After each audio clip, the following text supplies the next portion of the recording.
Yeah, calisthenics number 12. Yeah.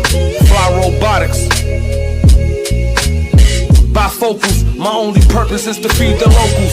I'm spreading love when I see you and gotta approach you. I see the goodness in you, I wouldn't John with you. I know you hustling for your family just to pay the fiscal. I see the God up in you, He bless your physical. While we navigating problems, the world is abysmal. Skip the one up, let's get it to the center. Your house is big as mine, we can always help each other. Affirmation smother, it ain't even cost me a dime to uplift my brother. What's happening? Welcome back to Vulnerability is the New Sexy. I am your host, Joe Corley. And, it's a special episode, not because it's Pride Month, but because, I'm not here to affirm or ask, answer questions for queer, curious folks. I'm hoping to help someone who is queer, who's struggling questions or wants to feel seen or be seen. Let them know there's a space for you. Today, we're centering the kind of pride that's layered, sometimes misunderstood. It's almost always hard earned. It's the pride of being Black and queer in the country we live in, or in other countries, or just the world in general.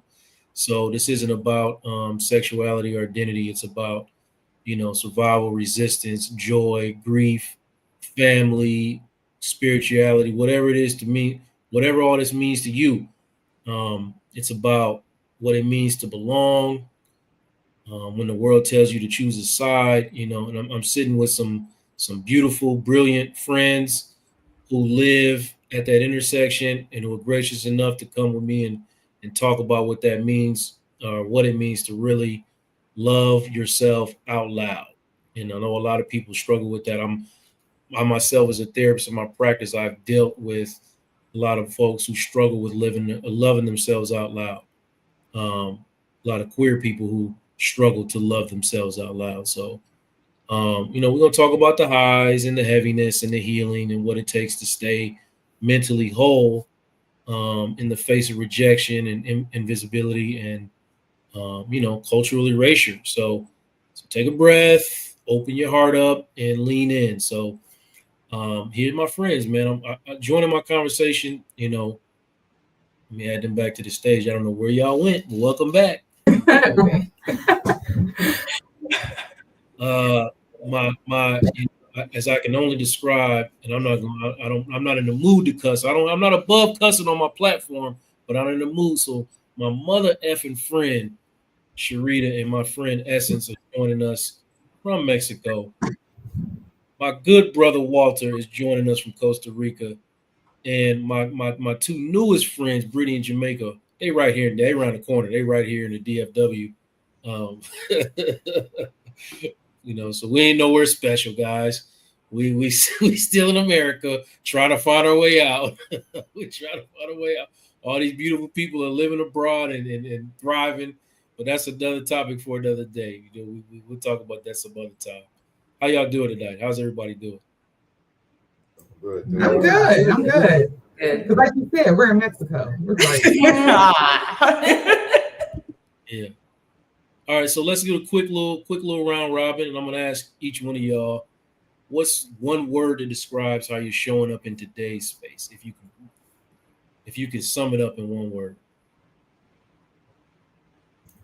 I'm gonna go, but I know he wasn't talking to me when he said one word.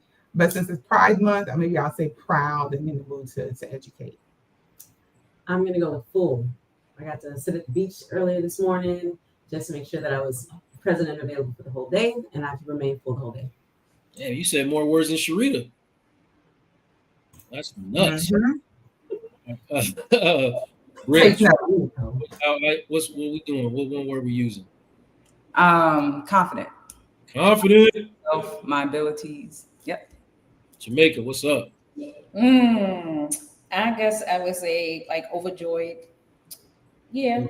Overjoyed. Okay. Yes, definitely. How about you, brother Walt? How you feeling today, man? What's one word we doing to show up in space for you? Good, man. Just feeling good. Community. Okay, community. Good. So All right, let's get right to it, man. You know what I mean? I don't know how long everybody in here has known or felt like they were queer. What I'm using the quotation marks because I don't know what we all identify as. But Sharita, talk to me about how important it is for me, even as I'm framing this question, to know how to ask it. You know what I'm saying? Yeah, so I think it's great because you want to give people the opportunity to tell you who they are without explaining or trying to put them in a box and tell them for you. But to your point, everyone doesn't know. And I think queer is like an umbrella term. I jokingly say I'm a member of the alphabet mafia because we got so many letters and we keep adding more letters onto it. But I think it's important just to ask people how you identify. Just like you would ask someone, what's your name? What's your pronouns? How do you identify? So I think it's important just to ask and let people give the opportunity to answer you. Right. And I was talking to somebody the other day, and they seemed to like they didn't. It was a young person. They didn't like the word queer. Like it. And they were somebody at the beginning of their sexuality as a teenager. And they're at the beginning of discovering their sexuality, and they were really uncomfortable with the word queer. So I don't know if you're a young person, and since if you're talking to a young person who's at that stage, you're in that phase of their life, what kind of conversation are you having with them if they're telling you, I'm at the beginning of this, but I'm comfortable with the word queer? Well, I know I check with people to ask them specifically because I have a young child and I'll check in with her. Do you know how you identify? Do you know who you like? Because you can't even break it down and make it binary and say, do you like boys or girls? Or do you like both? Because there are people who don't identify as being male or female, woman or man. And so I think it's just more of checking in to ask what they're comfortable with. The word queer, by definition, does mean odd. And so some individuals aren't comfortable with it.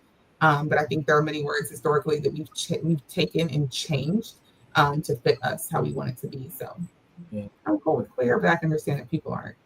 Yeah. Brittany, when and how did you start to recognize that you were queer? I actually knew when I was young, honestly, when I was very young. But I grew up in a religious household. So that right there stopped in its tracks early on. And also when I was younger, I felt ashamed. I thought something was wrong with me. You know, I had that whole ordeal going on. So I would say in my teenage years, I knew I liked same sex, but I just couldn't express it at the time. What messages were you receiving from the church back then that kind of put the house on the floor? Well, fire and brimstone. I'm going to hell. I'm not saved. You're a sinner. All this stuff. All that stuff that makes you feel, different from everybody else. So a lot of times you push it back, you hide it. You're like, no, that's not me. Or you want to be accepted by people. You want to be accepted by your church family. You want to be accepted by your parents and your mom. So you push all that back and hold it back. And then, it's more detriment to you if you do that. Yeah, especially as a young person, because as a young person, you're trying to grow. You're trying to, identify, feel who you are. And so like how Sharita said, she talks to her daughter and stuff like that. We talk to ours all the time because I want them to have the freedom that I never had. So I'm like, how are you feeling today? Celebrate Pride with them, all kind of stuff. Yeah. Essence, let me ask you, how has race intersected with queerness in your experience? Like, what is it meant to be Black and queer? It's so weird. Like, I don't identify with a lot of these things because it's just not been my experience. Sharita used to say she had like 3 strikes against her. Remember those 3 strikes she used to think? Mm-hmm. Like, I never thought that because I've always been accepted everywhere. I never had any issues with church and my family, so. I mean, that's your experience. We need there's alternate experiences, right? Yeah. I know the percentages of when, when somebody has that experience, their mental health is greatly impacted and improved upon. So some people have those experiences. I mean, you look almost like you're uncomfortable that you haven't had, terrible experiences. But I mean, even at work, like I can be my whole self at work. Like the kids come to the office and we have like pride events on the Ohana floor. Like, I don't know. We're really lucky. Yeah. Has that been your experience, Sharita?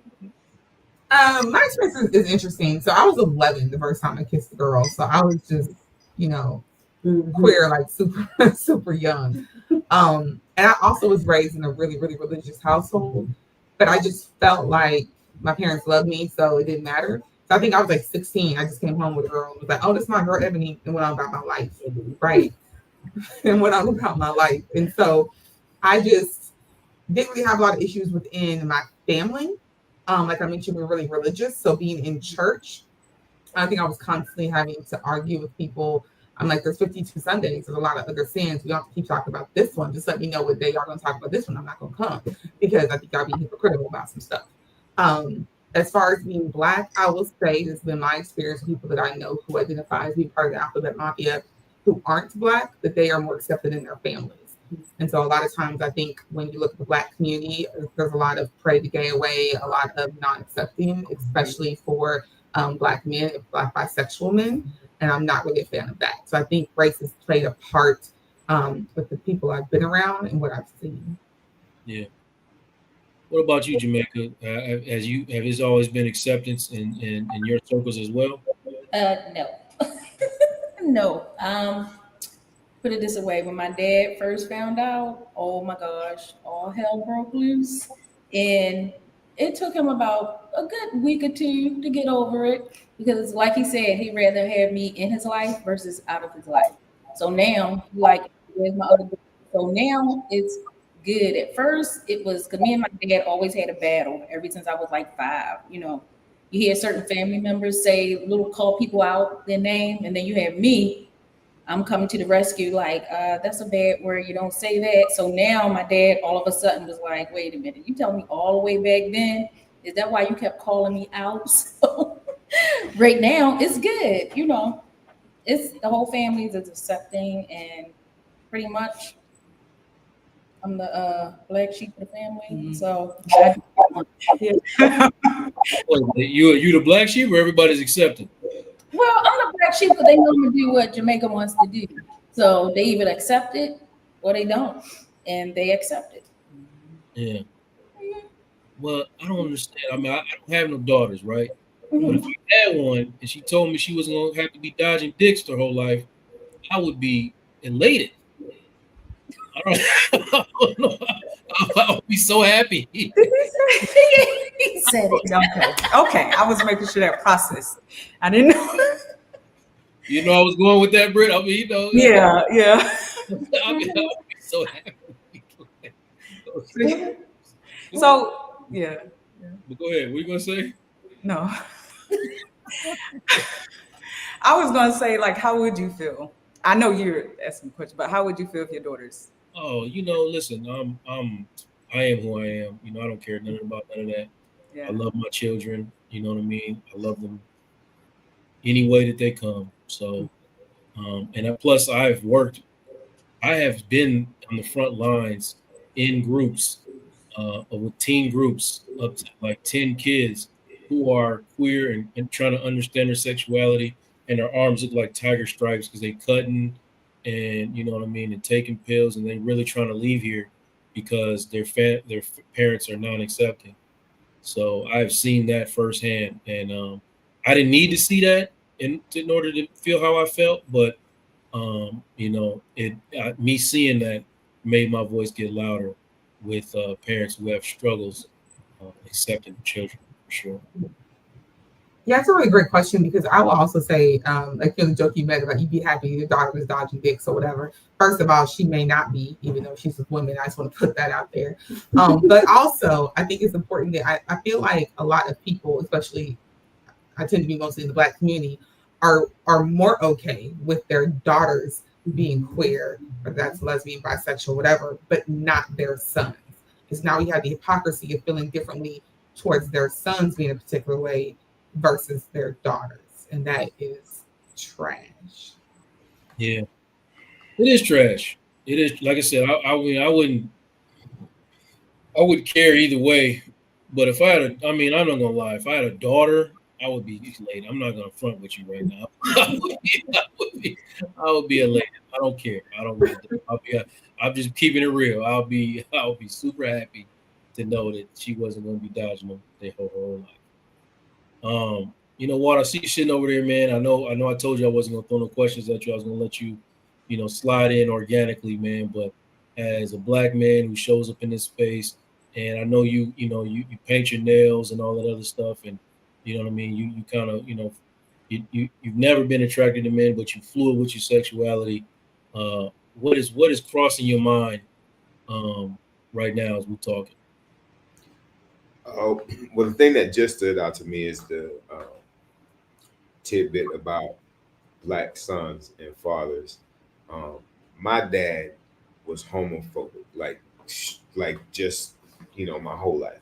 He had um, two brothers and a sister who were all gay, and he struggled with that, and I watched him struggle with that, and that made me suppress kind of who I was. Not that I was struggling with my sexuality in that way, but I'm a very expressive person, and I've always been a very expressive person, and I've always wanted to be expressive, but I couldn't because for fear my dad would think something else, um, and I didn't want those problems. So I would say that definitely affected even me growing up, and I'm sure teens who are struggling or with their decision about who they are, that's got to be something hard to deal with. It's got to be. Yeah, it's enormously difficult to deal with. Like I part of what I did with those groups is once a week I'd have a family session with those kids and their families. A lot of them, I'm talking about, gay, lesbian, a lot of trans kids, right? That's where the big struggle was. It's like trying to grieve the loss of a son or a daughter and become accepting of a new daughter, a new son. It was a long, long journey, and I can the percentages of parents who got there versus the ones who never did. They weigh heavier in the ones that never did. You know what I mean?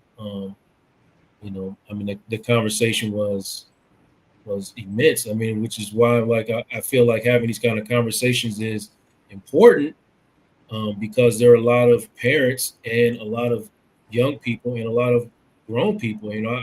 One of my clients was a man in his, I would say, close to his 60s, who had been married for 20 plus years, and he knew that entire time that he was gay.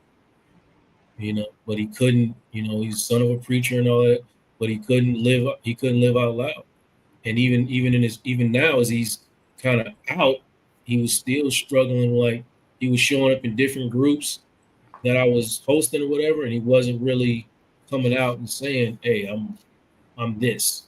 You know what I mean? So just kind of watching that struggle over and over again is like, man, my whole thing, my whole business is real you, live authentically. I mean, I'm working. That's all I'm working for. When you come to my space as a client, my main objective is to get you to live authentically, no matter what that is, peacefully. So yeah, these conversations, man, they need to be had. But I'm very cautious about the way I talk about it, mainly because of the way Sharita educates me. And so I guess I do want to ask you, Sharita, the burden of being the educator. Like you're very clear with me. Like you don't want to be sometimes the educator. You don't want to come into this space and answer queer folks that are curious about queer people. So talk to me about the burden of being the educator on sexuality, queer circles. Yeah, I would say the issue is that, generally speaking, historically, especially in this particular country, well, in the US, we put the burden of, you caught that, didn't you, in the US? Okay, so we put the burden of educating and providing information on the minority group, right? The heavy lifting of the minority group.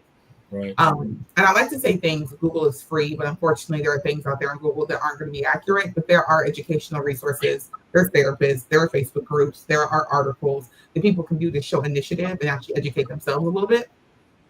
However, I will educate, but you got to come from like a very curious, and truly trying to seek position. If you come with slick ass comments, I'm gonna have slick ass comments back to you, and then we're not getting anywhere, right?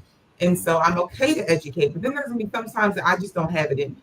And I'm gonna tell you, hey, here's a resource, or maybe we can circle back or go tell me what you learned and let's have a conversation. So I'm just not gonna be in the mood.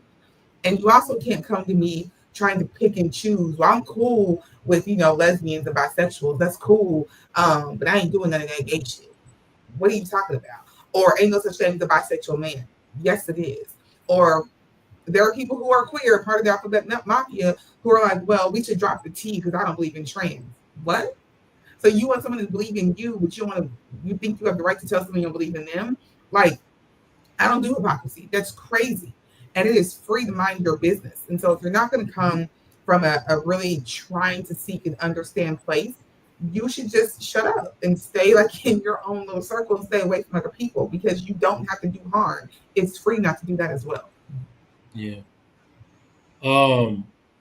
Brittany, homophobia, transphobia, all the bias is deep in the Black community. Mm-hmm. Same time, we as Black people are fighting our own discriminations. It was like, dang, we got to turn around. Queer, you got to fight it on two fronts.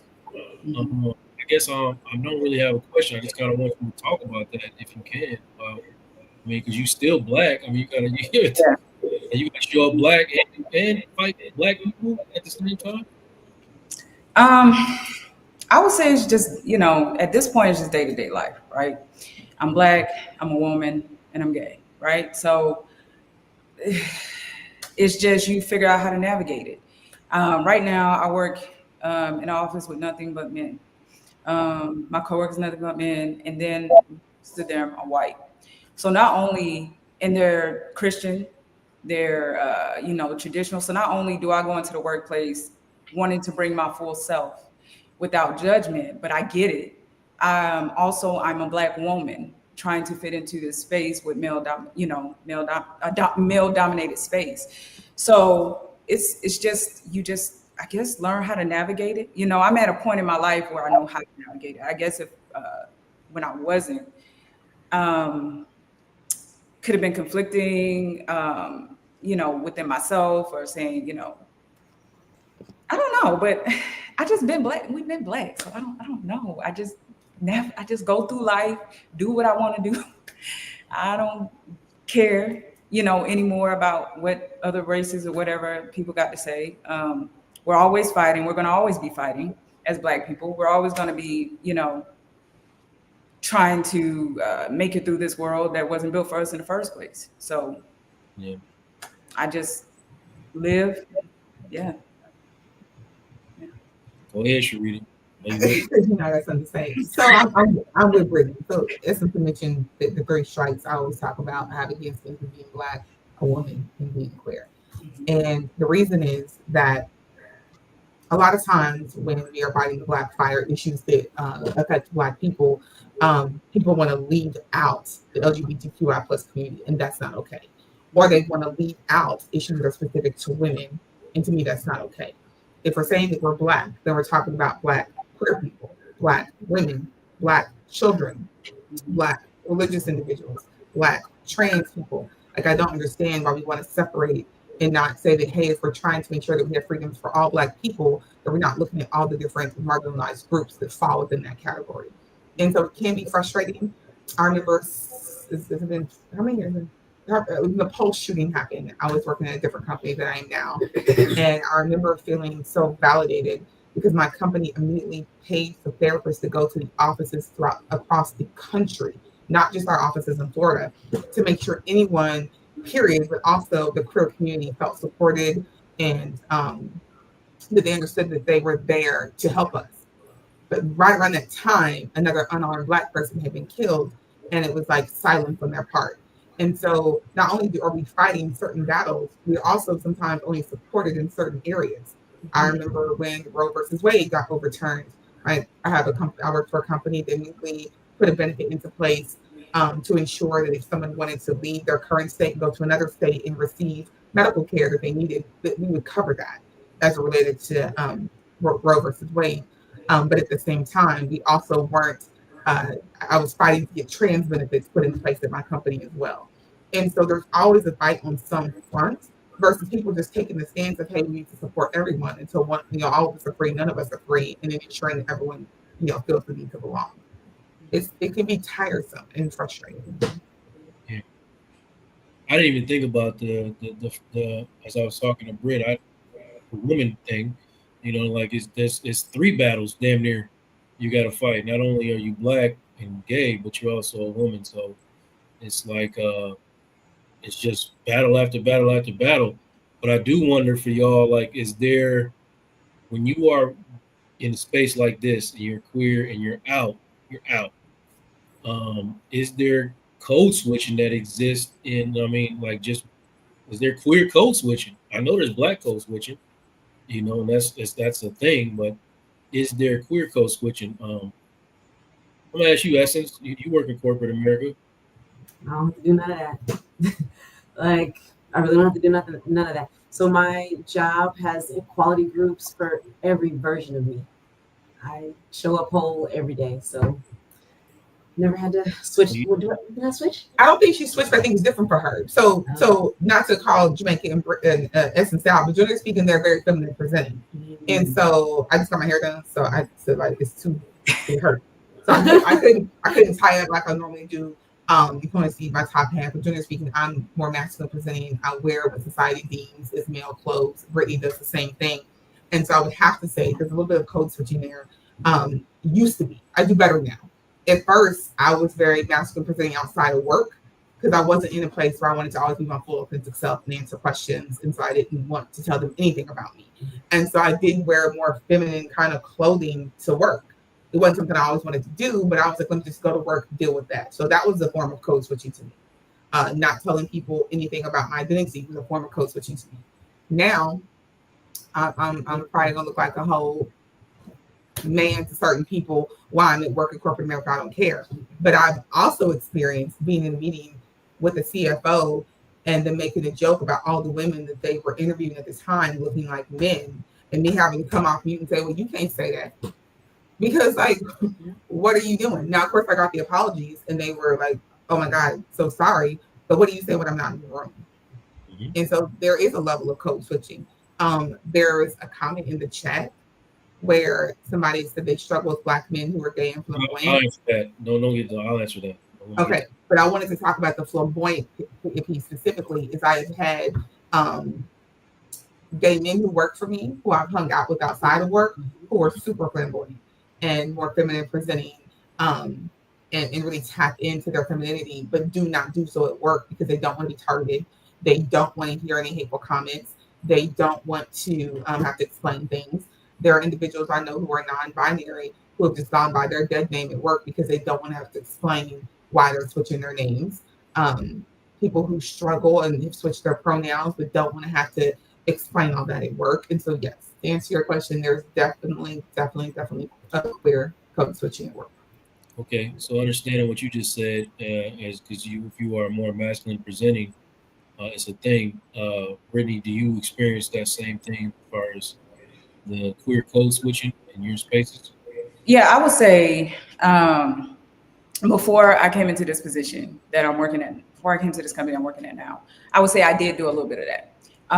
It was kind of evolution for me, to be comfortable within myself and say, I don't care how anyone feels. So in my new company, I showed up as myself. Like, it was no, oh, let me look like this and then like that. I used to also do that in interviews. So I would dress more feminine and, put my hair, all this kind of stuff in interviews, just not to be looked at as like, oh, stuff like that. But I want to get on something Sharita said about jokes. So I make the men on my team very uncomfortable. And I think because they're uncomfortable, because I dress masculine presenting, they think they should say some kind of sexist or some man thing or whatever. And I look and I'm like, but that's not funny.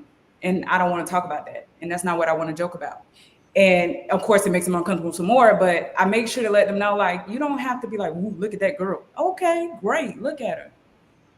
And I'm not staring her down. So it's things like that I have to deal with too in the office. And I'll make them uncomfortable. Yeah. Yeah. It's that overarching of trying to make you one of the Right. guys, right? So like, let me bring you into this locker talk, and I'd be like, but I'm still a woman though. And we Right. can be women out. Yeah, it's Right. wild. Right. No, I'm anybody knows me knows I'm a huge WNBA fan. So I like to always go back and look at the draft day pictures because they be when they get drafted, they be trying to be feminine presenting, right? And they got their hair down and they got dresses on and all the other stuff. And it's like, no, that's definitely not who they are now. So it's always funny to me to go back and look at that. But I'm gonna address this for you, brother Aaron. And I really appreciate this honest reflection. I'm not gonna task anybody with answering. So, but I'm gonna answer from the point of view of a therapist.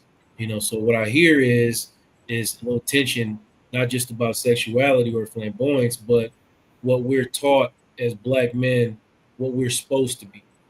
And the truth is, a lot of us have grown up in systems like family, church, we're watching movies, we in the streets, and they told us that there's only one kind of black masculinity that deserve respect, and that's the strong, stoic, dominant, straight type of man. Well, so when we see a brother living openly and joyfully, I personally look at it. I even see when I was a teacher, I saw young guys doing that, and I was just so in awe of if they were able to even present flamboyantly, because it can hit something in certain people, and sometimes just the confusion of it, it causes discomfort, and sometimes it's envy because as black men, if we are strong, stoic, and dominant and straight, we don't often get to live out loud like that.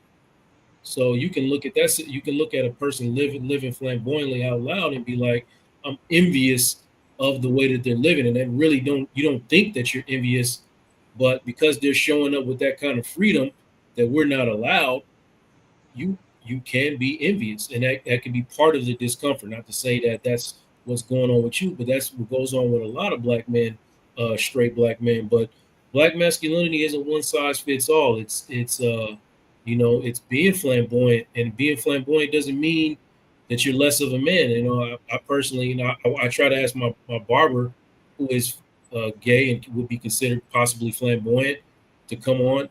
He's in the gym every day, and if you run up on him, he will more than likely whoop your ass. You know what I mean? Like, and that shout out to him. So it's not one size fits all. That's a powerful thing to realize.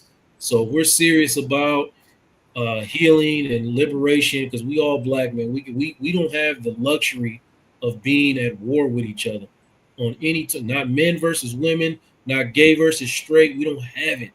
We need to make space for the whole range of black identity, because we are not each other's enemy, and we're not even close to the enemy that we need to be fighting.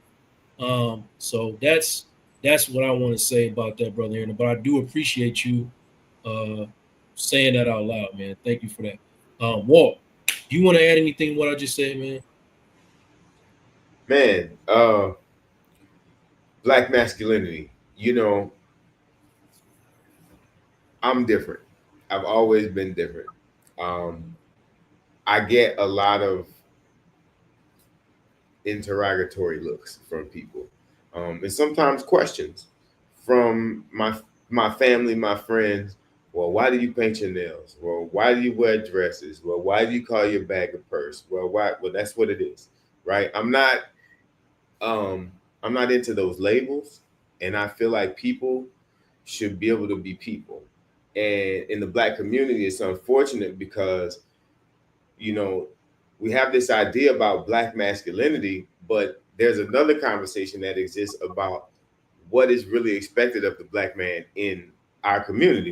You had an episode about that and how we perceive ourselves to be valued in our community. So for someone who has what society may deem as questionable sexuality, which many people will then uh, make a connection between that and morality, which is just not accurate, but especially in our community. And it's been that way for a very long time. I mean, I remember growing up and hearing stories from my dad, from my uncle who was gay, about the way they were perceived back then in the 70s. So I know how far we've come as a community, but I also know how far we have to go. So Yeah, appreciate you, brother. Jamaica, man, what is now that you got past all this stuff and you say your family is more accepting because they rather keep you, what is your joy rooted in? Like, what, and how do you protect your joy? Ooh, I'm an evil one. I'm sorry to say it like that, but I mean, right now I'm at peace with everybody in my family. I still get a little whispers and everything, but other than that, I can say that's probably why I'm here in Texas. Being in Maryland, a lot of what's the word? Well, not homophobic, but is that your not homophobic, but I will say a lot of negativity in Baltimore. So I came here to Texas, and now since I've gotten away from everyone, the relationships are better. So I'm protecting my peace down here and not dealing with it a whole lot. Okay. So what's like one? I mean, was there anything besides moving that kind of helped you? Any mental health practice that you used to kind of help protect your peace, even while you was in Baltimore, or you just nuts while you were in Baltimore? I don't want to curse, but like I said, I did my own thing at home. I didn't give a shit about what anybody said. Yeah. Jamaica was going to be Jamaica regardless. So it's just, so now it's really my own family will tell you. They be like, she don't give a shit about what they say. Right. I'm sorry to say, but that's how I had to say it. But it is what it is. No, I get it. What about you, Sharita? You be feeling? I mean, I know you good in skin, but you like to fight battles and stuff. So, like, how do you maintain your peace, but you always trying to fight battles for everybody else? Man, that's a good question. Within my family, I haven't had to really do a lot. I will say that growing up, my dad and my brother were probably very homophobic. My parents were both Marines. I was raised in a certain environment, and so that's why I didn't have like this traditional coming out, because I was like, I'm just gonna say it and she not gonna bounce and see what happens. But it was like an overnight shift then with my family, so I didn't really have any issues there. Being a adoptive parent, foster parent, having all these different children in my home, it was an initial conversation that came in my home because we have to be accepting of everyone. Never had any really issues there. But I will say that kind of external from my circle, to your point, there's always some battle, something, because everyone doesn't have the energy to do it. And I'm 5'10", I weigh 2 something. I can fight. I ain't never lost a fight. So if I were you, I wouldn't try me. So it's whatever works for you and your spirit. So because of that, it's a lot easier for me sometimes, I think, to fight other people's battles. And that's what we want people to do, right? If someone's experiencing microaggression, you don't want that individual marginalized person to have to deal with it. So you want other people to come in, right, and help fight the battles. I was cycling, right? It's helped out. Sometimes I can get on my bike and just ride and tune out the entire world. Sometimes I have to binge watch a show and tune out the entire world.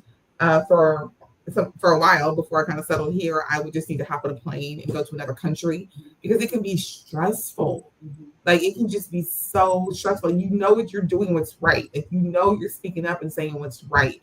I have a good friend of mine who I have probably always thought we voted the same until this last year when she tagged me in a post and made a comment about how we've been friends for like 15 years and how we don't talk about politics to maintain our friendship. And I've been struggling for almost a year because I want to ask her, like, how did you vote? Because I'm confused. Because I tagged myself because I was like, she couldn't have tagged me, And so sometimes I have to remove myself from certain social media places or around certain people to try to maintain my peace because I might go a little crazy because everyone else is crazy. Yeah. Yeah. Okay. Yeah, I know that. So I knew that you got a thing with fight. I knew your family. You're gonna be who you are everywhere you are. But say you get caught up in fighting everybody's battle. So, and me personally, I know what that is. Whether it's a queer battle or a black battle, I know that stress. So I just kind of wonder what it's like because, you can go in certain spaces in our community and not have to fight those black battles. But even now, as I'm sitting here looking at the numbers, people are, my audience is what it is, but people are like leaving the conversation because, you know what I mean? They don't want to have this conversation. And, I'm like, I don't know why you would turn me on because you know that you know what I do. I don't discriminate against anybody. You know what I mean? So, um, you can all your biases, you got to check that stuff at the door because I'm not with it, man. I'm not with it. I'm not. If you have been a black person your whole life, how in the world can you go out and ask somebody to fight a discriminatory battle, bro? How can you do that? I don't understand that at all. It's crazy. So sad. It's insane to me. I don't know. I don't know how you can ask somebody to be like, yeah, let's discriminate against this person because of who they happen to love or who they are sexually attracted to. So I don't know. I'm not really talking to those people. I'm not here to convince or change anybody's mind. I deal with the people who struggle with who they are, right? And those are the people I want to give affirmation to let them know that it's okay to be exactly who you are. And you don't have but this window to live in, you know what I mean? And how much of it do you want to spend, you know what I mean, battling the world and yourself about who you actually are. When there's plenty of spaces you can go in, I don't know. Are there plenty of spaces? What do you think, Brittany? Are there plenty of spaces you can go in to be seen? I would say you have to find them. You have to seek them out. You have to find those spaces. They're not always readily available. Um, Luckily, I was able to meet Sharita and find a lot of those spaces because she already knew them. So it kind of helped me a whole lot being around people who already were in them spaces, who were comfortable with themselves, who were confident in themselves, to let me now, oh, okay, I see that. I see people are actually confident in being who they are. And so that's how I found it. But a lot of people don't have access to that. I had to move. My family, I'm still fighting this battle to this day with my mom and dad. Like my dad has become more accepting. He finally met my wife. He hugged her. He was happy. It was a great moment. My mom, no way. She is just Bible. She is a Bible thumper. Like, did Jesus say that? You know what I'm saying? So I'm still fighting that battle. However, moving away from my family, because all my family is in Atlanta, so moving away from there and coming here, this allowed me really to get to know myself, really express myself, because now I'm away from that and I'm over here. I don't have to worry about anybody judging me. So it was kind of a struggle trying to present myself like this now to my family, right? Because I've been here and I've been around my friends, I've been around safe spaces, but now I'm going to go see my family. And now they're going to look at me like, whoa, what happened? Who are you? They don't know who I am. And so I'm still navigating it. But we've made a good leap. Like, she met my dad. That was like the best thing ever. And he talked to her, and he told me he was happy for me. And so, but that also took about 6-7 years for us to get to this point. Yeah. And we've been together 5 years, and it took that long to even get to this point. My dad would be okay. So you got to be in it, and you might not have family at the end of it. But Yeah. I will say that, yeah, I'm glad you met me too, Brittany. I got you. Yeah. So a lot of these spaces are there, and when they're not there, some people have to create them. So I've created my own spaces. If I haven't found what I want, I'm like, okay, well, we're going to do this, and we're going to have queer brunch once a month. We're going to, because I am queer game night, and right? We have a beautiful community here too. Like, oh my God. I mean, not just the expat community, all of us queer, really. And but I think about when I was a kid and I was in high school, I didn't have that. And so I'm queer. I had a girlfriend. I couldn't take her to prom because it wasn't allowed. And so it's like, well, what am I going for? It's really interesting. And so there wasn't a Snapchat group, there wasn't an Instagram group, there wasn't TikTok. There was every year during prom season, TikTok queer prom transitions have me in a chokehold because it wasn't something I was able to do back then, right? And so I will say a lot of people talk about social media being bad, but I think this electronics and technology has given our youth outlets and spaces that none of us had. Because I played sports. And so most people, oh, she's just a tomboy because she plays sports. No, I be out here with girls, man. Like, that's what I'm doing. And it's got to be hush hush about it. You can't do prom. You can't hold hands. You can't. And then you start to feel like, ah, something wrong with me. Am I an outcast? You know, maybe I am doing something wrong. You need people to support you. So there was no gay Black Planet or nothing like that happening back then, or No. None of that. But baby, when I got to college, and we had Dallas Peeps because it was specifically from the DFW community. It was like pre-MySpace. Oh, that was it. I'm so sorry. Yeah. So I'm hearing all this, and I'm like, so Essence, you just floating through life, Black, happy, and gay, huh? And speak up. I can't hear you on this end. You got to speak I up. would say yes, because I think I attract the life experiences that I want, and I'm just not attracted to these. I don't know. What I will say is I am a rebel, though. Okay, so I am probably the black sheep of my family, but I'm like, it is what it is. I tell my sister, my dad, my mom, this is who I am, accept it or not, and that's it. Like, that's it. I don't have to say nothing else. And then they're so present. So I didn't have a coming out story. I had nothing. None of that, huh? No. Do you feel alienated within the queer community because you don't have these Not at all. struggles? No, because I think everybody's experience is their own. Okay. So everyone's is different. I just happen to have not had these experiences. Okay. I'm trying to keep up. Like that. You just gay, Black, and happy, just floating through life, huh?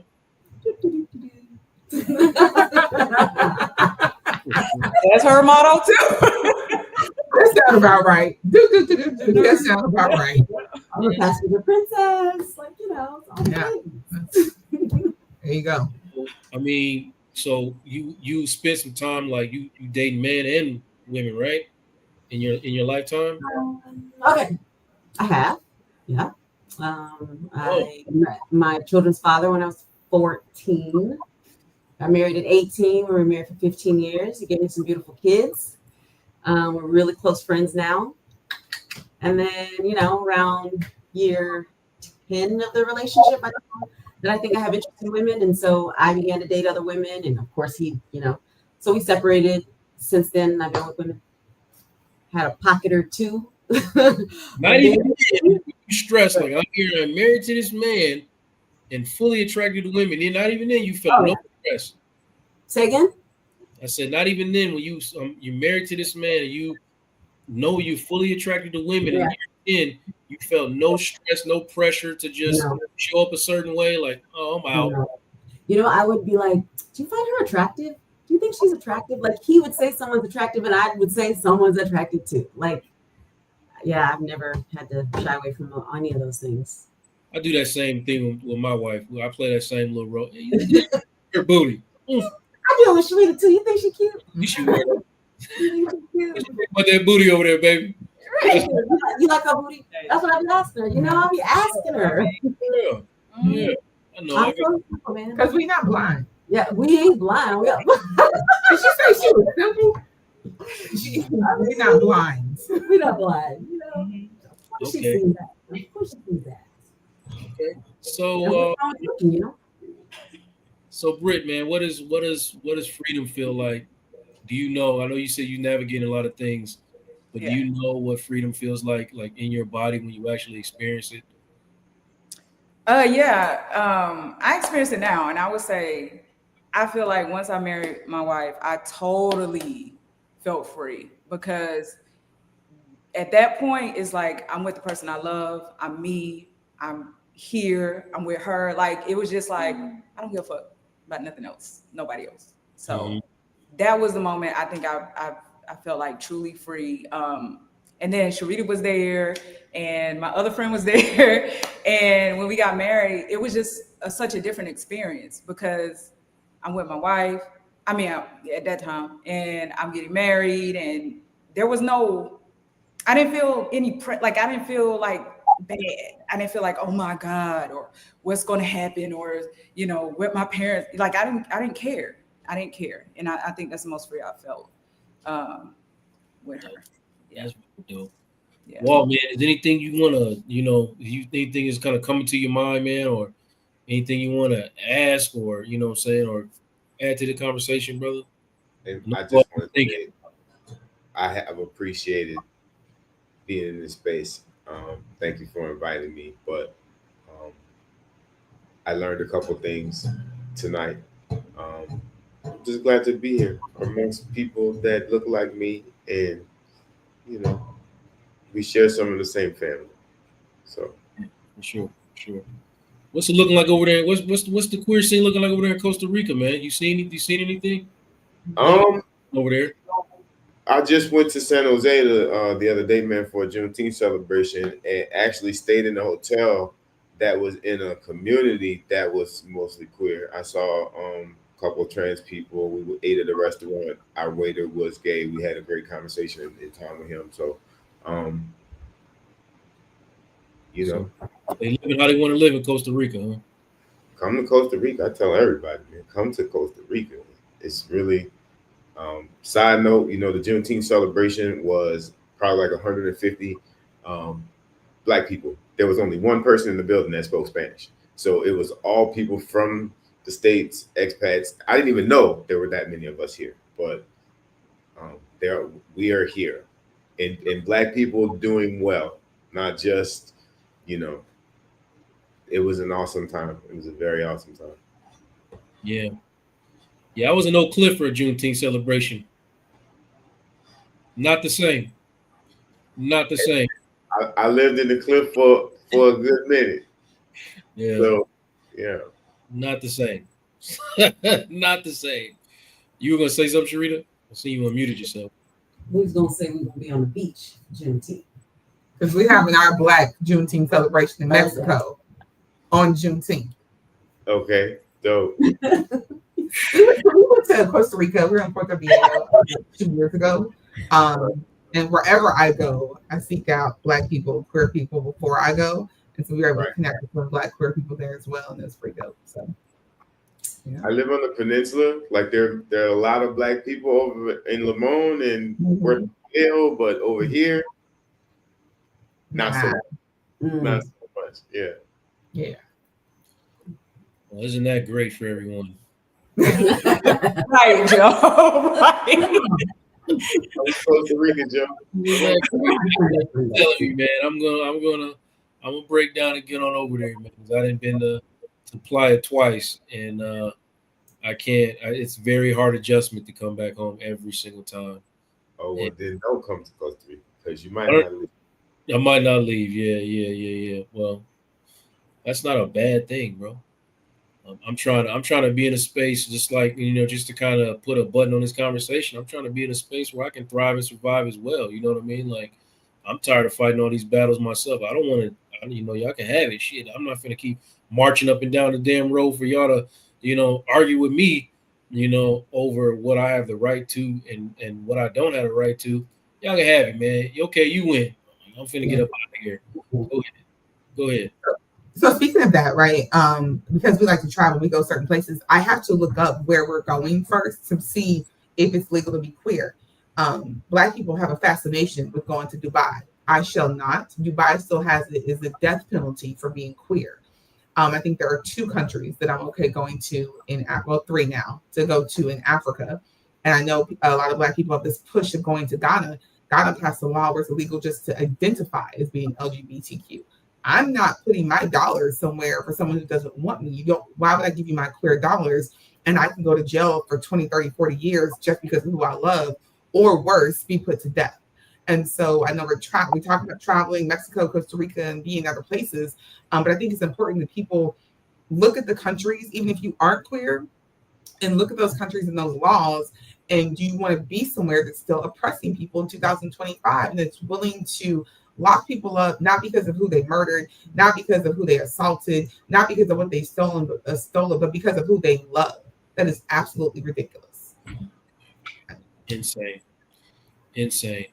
Well, look, I want to wrap it up, man. Y'all, please tell me anything, your closing thoughts, any takeaways you had from tonight. I want to give each one of you an opportunity to close it out for yourselves. So please let me start with you, Essence. What are your takeaways from tonight? What are your closing thoughts? Closing thoughts. I think I'm probably the luckiest one in the room. I have always been free my whole life, and being with this one right here, she allows the same. So I don't know. I think I'm just extremely fortunate. Understood. What about you, Brittany? What are your closing thoughts or your takeaways for the evening?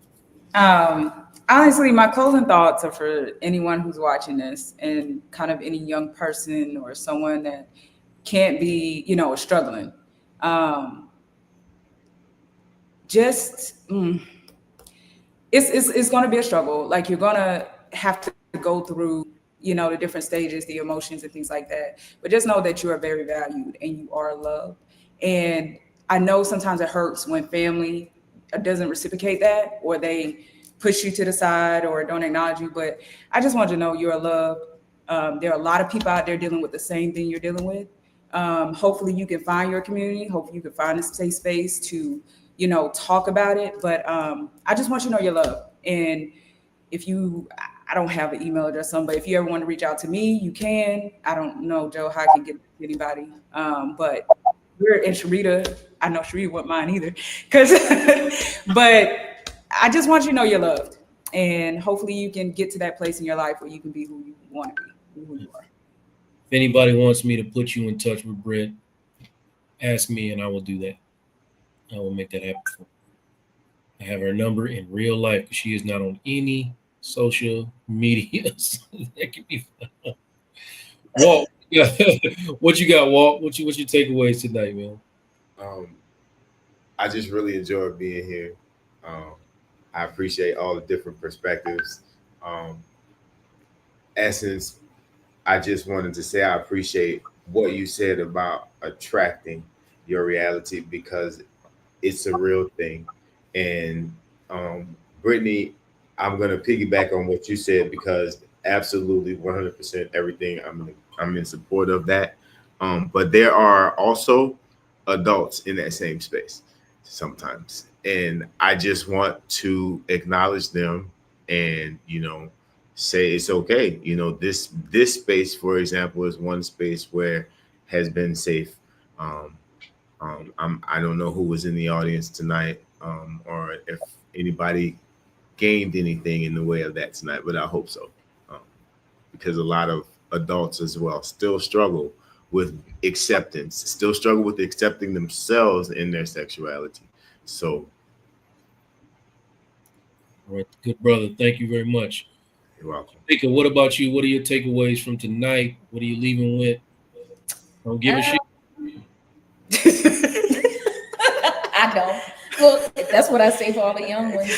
Hey, look, I work with kids, and like I tell them, be yourself. Go speak to somebody. Anybody. I talk to kids every day about the same thing because they can't talk to their parents. So if anybody's watching, kids, even adults, like Mr. Walter said, seek out help, talk to somebody, be yourself, and don't give a shit about what somebody says to you or what they say about you or whatever. Just do your thing. Thank you, my good friend. My good friend from the beach. The damn sugar bear. What you got? Listen, first of all, happy fucking Pride, man. Happy Pride. I want to first acknowledge you, Joe, as a Black heterosexual man, for creating this kind of space. I think, unfortunately, there are a lot of, I'm not going to say the majority, but a lot of Black heterosexual men who shy away from this conversation and being so accepting. So I'm going to applaud you and thank you for that. I want to talk to everyone. Listen, it's Pride. But we proud 365 days a year, 12 months a year, all day, every day. We are proud of who we are. You may see the rainbows and a little bit more flamboyant happening this particular month, but I was going to say it's for you too. I don't care if you're heterosexual, right? What you can do is put a rainbow up so someone knows that they're safe. What you can do is put your pronouns in your signature or on your name on a meeting invite so people know that it's a safe space for them. You can do subtle little actions so that other people know that they're safe. You can put it all over your social media, banners, whatever, just so people know that they're safe because people need to know that. People are being killed, trans people are being unalived, people are being discriminated against. And so I just implore you to take a moment and think, what can I do subtly, if you want, to make other people feel like they're safe. For individuals who feel like they're alone, I mean, Brittany, of course, said you can reach out to her and me, and you can. I am on social media, so Sharita Marie is my name on social media. But there is a group called Stand In, and another one called Pretend Like We're Family. And these groups, we will go to your graduation, we will go to your wedding, we will go to a promotion. We show up for people to stand in and be your family because unfortunately some people need that. There's going to be a shelter in your area if you need somewhere to stay. And so I don't want to act like everything about being queer is sad and horrible and people need something, but I don't want to act like they don't. If you have a great story like this one over here, I mean, even myself, I didn't really have any issues. I didn't have any issues with my family, right? I was trying to fight battles for the people. That is wonderful. That is great. Tell your story, but uplift and center the voices of people who don't have that because people need to know it so they have awareness so they can shift it. And lastly, I'll say I love to travel. Stop spending your money and traveling to places who would kill me for who I love. When people stop going there, stop spending it, money is powerful. Choose where you spend your dollar. Watch your economics, and those laws will change. I love y'all. Bye. Happy Pride. She had ended, didn't she? Yeah. I'll be brief. I don't have much after that. I mean, I think that pretty much tells the story, you know. I will say this, as I'm closing out, the one thing that I know for sure is there is no one way to be black. There is no one way to be queer and no one way to heal. There's different roads for all of these things, but I know what all of us deserve. And I'm talking to someone who's been in the room with hundreds of people that are trying to heal. No matter what, how we show up, what we all deserve, no matter how we show up, we all deserve safety, softness, and space to be seen without apology. Pride, yes, a month, but it's not just a celebration. It's you know, it's some resistance to it. It's a reminder that our wholeness is not too much. You know, it's not too much. It's necessary. So when you see them pride phrase, oh, that's too much. It's not too much. It's necessary. When we choose to live out loud and to love out loud and tell the truth, even when it shakes, you know, when we make, you know, even when it shakes, when we make room for someone else to do the same, you know, that's there's power in that. The power of being vulnerable. And you know, we're watching. Oh man, it's always, oh man, they didn't show this kind of stuff when I was a kid, and I didn't have all this gayness on TV. But the gayness was there, okay, like whether it was on TV or not. And I'm telling you, as somebody not only has been in the therapeutic space and dealt with kids, I was an educator for over a decade, and I dealt with kids in the same way. It was there, you know, it was there. And so I'm trying to always uplift on this platform the power of being vulnerable because, you know, it's always going to be the sexiest thing you can be. And I refuse to tell y'all any different. All right. But listen, thank y'all for joining me tonight. I really appreciate my friends showing up, all my gay ass friends. I love my gay ass friends, and they know that. You know, I spend my whole weekend, you know, Brittany and Jamaica, they can make it up, but I spend my whole weekend with my gay ass friends, and I love every minute of it. You know what I mean? So, you know, I thank y'all for showing up tonight, having this conversation with me, allowing me to be me. You know what I mean? Because I know I'm not always gonna say the right thing, but I'm always gonna say what's on my mind. And I love y'all for showing up, and thank y'all for joining me out in the crowd tonight. I really hope y'all took away from this conversation. If you know somebody that's struggling, share this conversation with them and just give them an opportunity to be seen. Just give them an opportunity to be seen. That's all I'm saying. All right. Well, y'all have a good night. Good night. Right.